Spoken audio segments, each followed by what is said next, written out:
Hello mga kabayan, napanood niyo ba to? Yung kay Tore. Yung pinatos niya yung hamon ni Baste. Pero may mga araw kasing ibinigay si Baste kung kailan siya available. Nag-schedule si Tore ng sarili niyang araw, linggo. Imbis na yun yung araw na hindi pwede si Baste kasi merong appointment. Nagbigay siya ng kung anong pwedeng time na available siya, pero hindi yung pinakinggan ni Tore. Ngayon, nanalo siya rito. Nanalo siya ng walang kalaban. Nakakatawa, grabe. Kayo mga kababayan, anong masasabi niyo tungkol dito? Ito pong mga clip na to, mga nakita ko lang ho at isinare ko dito. At nandun po yung sinabi ni Basti sa last part na to. May nakita kasi ako Nakakaano lang. Ang hirap explain. Parang ang babaw, napakababaw talaga. O sabi nila, may charity daw to. Siguro yung mga nagbayad dyan. Pero, ay nako, pinaglalaruan nila talaga yung natin.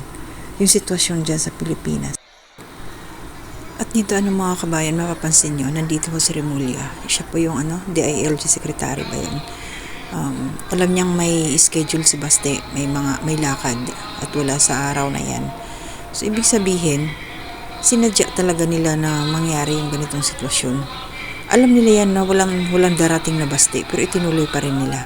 Grabe, as in, sobra-sobra itong pinagagagawa ng ating mga kababayan dyan. Ay nako. So, matuloy pa kaya yung rematch na to? Ano kaya ang gagawin ni Baste? Ano kaya yung kanyang magiging action patong? Ayan, si Remulla, Grabe talaga. Nakakaano sila. Ewan ko, para sa akin, parang nawawalan ako ng respeto ba sa mga ganitong klaseng tao. Pasensya na kayo mga kababayan. Taas kamay siya, walang kalaban. Nakakatawa, as in, sobra. Grabe. Dismayado ako talaga. Dismayado ako sa nangyayari dyan sa atin. Sa ating bansa. Wala na, lubog na. Lubog na nga sa baha, lubog pa sa mga ganitong mga taong umahawak sa posisyon. Ay ewan ko na lang, kawawa yung mga henerasyon na paparating talaga.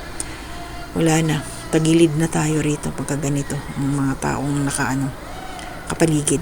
Ito may hinaman pa to dito si Baste tungkol sa follicle test ba yun, mga drug test na yan.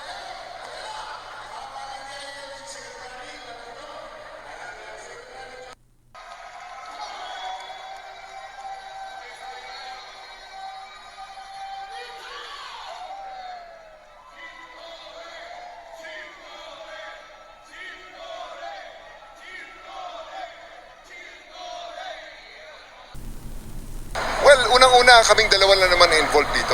Kung hair follicle test sa aming dalawa, ay anytime, anywhere, pwedeng-pwede na mag-hair follicle test kami. General, in the event na maghamon po siya uli at dalhin sa ibang araw, may panahon pa ho ba si General Torre para tayo tanggapin? Nakita niyo naman, napakalaki naman ng ating effort at pagod na inilagay dito. At I don't think na he is worth responding to at this point in time. Parang hayaan mo na natin siya sa kanyang mundo. Hindi na ho tatanggapin kung imumove niya sa ibang araw. Sabihin niyo lang at tingnan natin kung anong isasagot natin yan. Pero I don't think really that there's still logic in anything that he's saying anymore. Parang yun nga ang credibility kasi parang, di ba, maloko mo ako ng isang beses, shame on you. Pag niloko mo ka ng 2 beses, shame on me. At kaya nga nagtataka ako anong klaseng mga supporters meron siya na alam na nanloloko lang yung tao, nagpapaloko na rin lang sila, tuwang-tuwa naman sila, niloloko sila. So, hindi naman tayo obra doon, hindi tayo kasali sa mga tao na pwede niya lokohin all the time. So General, safe to say na ito na po yung huling pagtanggap niya sa hamon niya?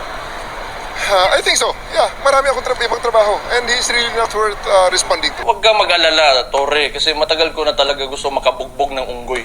Kung gusto mo lang talaga ng suntukan, bakit kailangan mo pa ng charity? Why do you need kailangan mo pang gamitin yung nangyayari ngayon na baha dyan sa Metro Manila? If you're really serious about this, kung gusto mo yung charity na yan and you've laid some conditions, then let me lay my own conditions for the event. Kung serious ka talaga, these are my conditions. Pakiusapan mo yung amo mo na presidente and let it come out of his mouth that all elected officials should undergo a hair follicle drug test. Papalagan ko yung charity mo na yan. Eh, wala problema. Kung if it will answer the issues nitong bansa natin, I can do that.